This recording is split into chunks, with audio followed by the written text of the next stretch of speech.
Hi, Robert Chambers here from NEQmusic.com and theoriginofmusic.com. Now, why all this paranoia or phobia, not only regarding the number 13, but especially when it lands on a Friday? There have been many speculations, opinions, and myths that have tried to explain why, but the real answer is quite simple and right in front of our eyes. However, you won't find that answer in a Google or Wikipedia search, but you will find it in the pages of music. Not music history, but in the origin of music.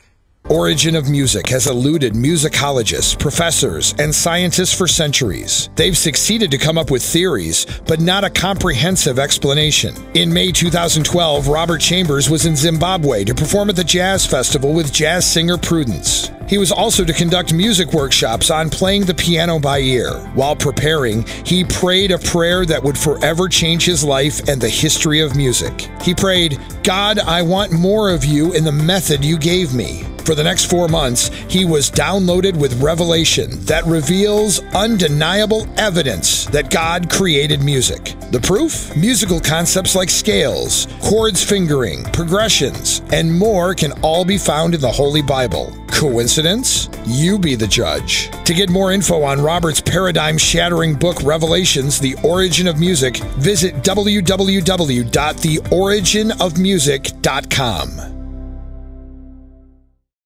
Why will music explain this? Because it doesn't matter what culture you're in, everybody has a style of music that they love. The question to ask yourself is, why does everyone love music? I'll answer that for you with one of my quotes from my book. The reason why people all over the world love music is because God is music and we were created to love Him. Because God dwells in unapproachable light, 1 Timothy 6 verse 16, no one can look at God and survive. Therefore, He casts images, visible and tangible images, to give revelation of Himself. And those images cannot contradict. For example, the Word of God, the Holy Bible, and music cannot contradict each other. The job of images is to reflect or give a picture of the source. Therefore, the images that God has given reflects and gives a picture or revelation of Himself. For example, my shadow.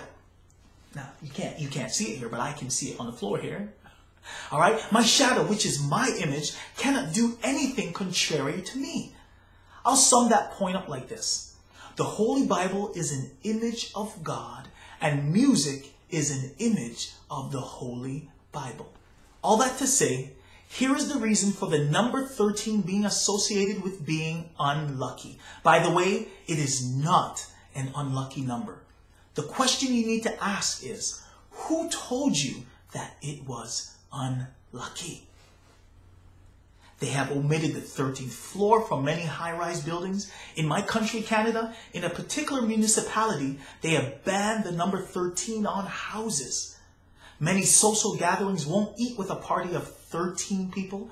And to perpetuate this paranoia, they make a movie called Friday the 13th, where a guy with a 5-letter name, Jason, Jason, dies on a Friday and comes back from the dead, or you can say resurrects, and kills people.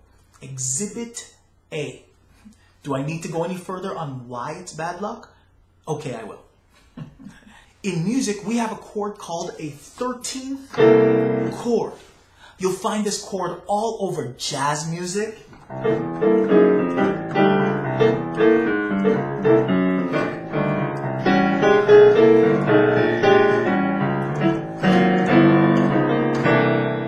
in my favorite style of music, gospel music.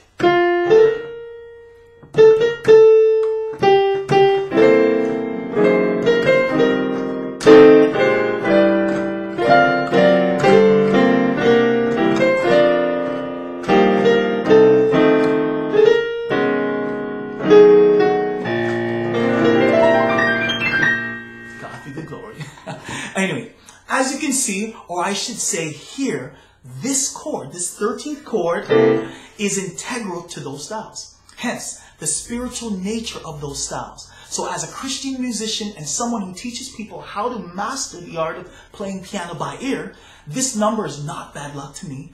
It is the source of musical success. I'll say that again. 13 is the source of musical success.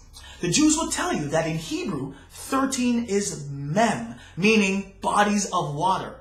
And as we all know, it's impossible to live without water. Exhibit B. You're going to see Friday the 13th happen twice in this year of 2013. This week in September and then again in December. By the way, they are actually 13 weeks apart. The reason is both of those months show the correct starting point of a God-created calendar month. That starting point is the original God-created first day of the week, which society, not God, now calls Sunday. As you can see, if Sunday is the first day of the week with a numerical value of 1, the 13th of that month will always land on a Friday. For all you superstitious people, I know you won't like that. However, such is that case for September and December in this altered calendar year of 2013 that we go by. Now I can hear you saying, Robert, what do you mean by this altered calendar year of 2013 that we go by? Well, who told us that this calendar was correct? Growing up, I never understood the logic behind one month having 30 days, another having 31, another having 28, and then every 4 years adding a day. I mean, we were created in God's image, but we are not the creator of time. I believe God's original intention was for a perfect calendar. However, man is not perfect, and I'm not perfect, and thus our incorrect calendar that we go by. So maybe the intention of this altered calendar is to confuse us so that we won't see the truth or recognize what time it really is. Now, I know you may think I'm crazy, but let's look at this logically. How many days are you told there are in a year? Survey says 365. Now, I believe that's incorrect. How many months are you told that there in a year? Survey says 12. I believe that's also incorrect. How many weeks are you told there are in a month? Survey says 4. I believe that is correct. How many weeks are you told there are in a year? Survey says 52. I believe that is correct. Now, let's look at this logically. How many days are there in a week? Survey says 7. So to verify that, let's take 365 days and divide it by 52 weeks, and that will give us the number of days in a week. So let's do that. 365 divided by 52, and the answer is 7.01923076923076923076923, etc., days. Now, which week have you ever had a 7.019230769230769230769, etc., days? I thought it was 7 days. Another example, let's take 365 days and divide it by 12 months. That should give us the number of days in a month. The answer is 30.41666666666666, etc. days. Now, which month has 30.4166666666, etc. days? It doesn't exist. Let's do another example, and I encourage you to get a calculator. If there are 7 days in a week and 52 weeks in a year, 7 times 52 equals 364. The correct number of days in a calendar. So, you know what that means. You're older than you think, but don't feel bad. You look good for your age. So, just add a day to every year you've been living to get your accurate age. All right? So that should either excite you or depress you. I don't know.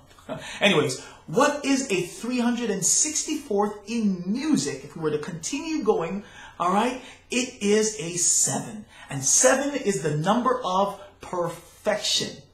But I understand that's not too obvious to the regular person, so I'll only focus on the obvious of God's perfect creation of time. In 364 days, there are 3 visible numbers. When we add them together, we get 3 plus 6 plus 4, which equals 13, the unlucky number. If there are 7 days in a week and 4 weeks in a month, that means there should only be 28 days in a month. What is a 28th in music? A 7 for perfection. Now, to get the correct number of months, you take the 364 days of a correct year and you divide it by the correct days in a month. So, 364 divided by 28 equals 13 months. There should only be 13 months in a year. Ladies will tell you they have a monthly menstrual cycle of 28 days and they have 13 of them a year. So, the question is not if there are 13 months in a year. The question is, what are you not supposed to know about the number 13? So the reason why you are supposed to think that this number 13 is bad luck is because of the revelation in it. The most important key in music and the easiest to play in and understand is C. You can say C for Creator or C for Christ. It's no coincidence that before an orchestra can play a beautiful masterpiece or a beautiful musical masterpiece, all of the instruments have to be tuned to concert C. So, the 13th note in the key of C is an. So if we have C, we have 1, 2, 3, 4, 5, 6, 7, 8, 9, 10, 11, 12, 13. It is an A.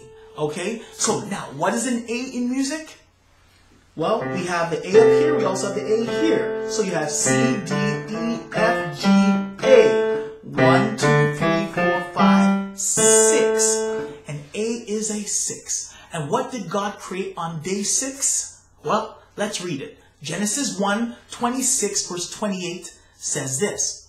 And God said, "Let us make man in our image, after our likeness, and let them have dominion over the fish of the sea, and over the fowl of the air, and over the cattle, and over all the earth, and over every creeping thing that creepeth upon the earth." Verse 27. So God created man in his own image. In the image of God created he him. Male and female created he them. Verse 28. And God blessed them. And God said unto them, "Be fruitful and multiply, and replenish the earth, and subdue it, and have dominion over the fish of the sea, and over the fowl of the air, and over every living thing that moveth upon the earth." Now let's jump to verse 31. It says, "And God saw everything that he had made, and behold, it was very good. And the evening and the morning were the 6th day." God created man on the 6th day.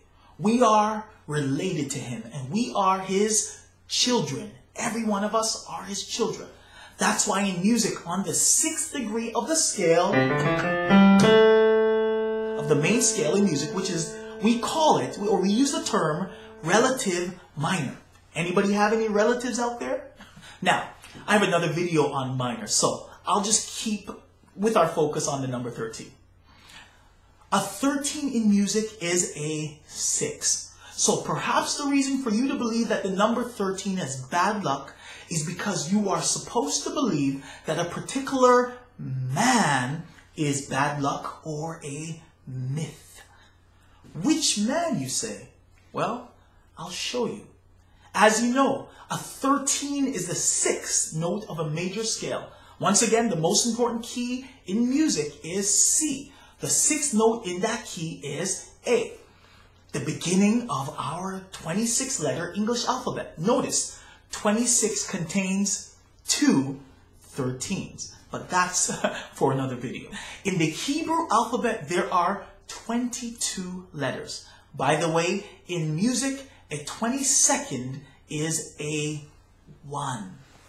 C. 1, 2, 3, 4, 5, 6, 7, 8, 9, 10, 11, 12, 13, 14, 15, 16, 17, 18, 19, 20, 21, 22. Back to the C. 22nd is a 1. The first letter in the Hebrew alphabet, which is symbolic of God, is called the Aleph. I recall hearing a particular man say that he is the Alpha and Omega, beginning and the end, the first and the last. Now you can read that for yourself in Revelations 22 verse 13. I tell you, God is just so perfect. I know I showed you that A was the 13th note in the key of C, but that was based on the original major scale, right? If I counted up to 13 starting from C and counted every key, where would I end up? Well, let's see. That's 1. I'm going to include all the black keys. Okay? So 1, 2, 3, 4, 5, 6, 7, 8, 9, 10, 11, 12, 13. Right back at C, which is the 1. So what are you not supposed to know about the number 13? Is that it is a revelation of the One, the Creator, the Christ. The 1 is the number for God, and 3 is the number for manifestation when you know numerology. What you are not supposed to know is 13 is God manifested. God manifested. Now you say, how did God manifest himself? In music, a 13 is a 6, and 6 is the number of man. Therefore, he manifested as a man, but not just any man, a man without sin, who knew no sin, a perfect man, Jesus Christ. The number for perfection is 7, and the number for man is 6. 7 perfection, 6 man, perfect man. 7 plus 6 equals 13. The perfect man. In Matthew 1:17 it reads, so all the generations from Abraham to David are 14 generations, and from David until the carrying away into Babylon are 14 generations, and from the carrying away into Babylon unto Christ are 14 generations. 3 14s until the birth of Jesus Christ equals 42. So as you can see, 7 plus 6 is not only 13. 7 times 6 equals 42. The perfect man. Let's take it one step further. If we put 7 and 6 together, we get 76. If you read Luke 3, you will see the ancestry and genealogy of Jesus Christ. If you count it, you will see that it is actually 76 generations from the first man. To conclude, let me show you one more thing. When I apply the perfect 7, man, 6, Jesus Christ to music, it confirms his word. The 7th note in the key of C, 1, 2, 3, 4, 5, 6, 7, C, D, E, F, G, A, B is a B. 6 semitones above B, all right, 1, 2, 3, 4, 5, 6 is an F. F is the 4th note in the key of C. These two notes are of equal distance of each other. A distance in music is known as an interval. This particular interval is both the first and the last of itself. They form what we call in music a tritone. By the way, a 13th or in a 13th chord in music, guess what you will find in it? A tritone. Jesus Christ said he is the first and the last, the beginning and the end. Our Jewish brothers and sisters would say that 13, the mem, is water, bodies of water, the main source of life. So guess what? Jesus Christ is the source of life. I could go musically deeper, but I won't. However, I'll end with a non-fiction story. Back in the medieval days, let's give it music. Back in the medieval days, there was a particular chord that got banned by the Roman Catholic Church. They called it the Diabolus in Musica. Why was it banned? Well, I'll leave that question for you to answer. However, what I will tell you is that this chord, the Diabolus in Musica, contained the tritone. What were they trying to cover up? Origin of music has eluded musicologists, professors, and scientists for centuries. They've succeeded to come up with theories, but not a comprehensive explanation. In May 2012, Robert Chambers was in Zimbabwe to perform at the Jazz Festival with jazz singer Prudence. He was also to conduct music workshops on playing the piano by ear. While preparing, he prayed a prayer that would forever change his life and the history of music. He prayed, "God, I want more of you in the method you gave me." For the next 4 months, he was downloaded with revelation that reveals undeniable evidence that God created music. The proof? Musical concepts like scales, chords fingering, progressions, and more can all be found in the Holy Bible. Coincidence? You be the judge. To get more info on Robert's paradigm-shattering book, Revelations, The Origin of Music, visit www.theoriginofmusic.com.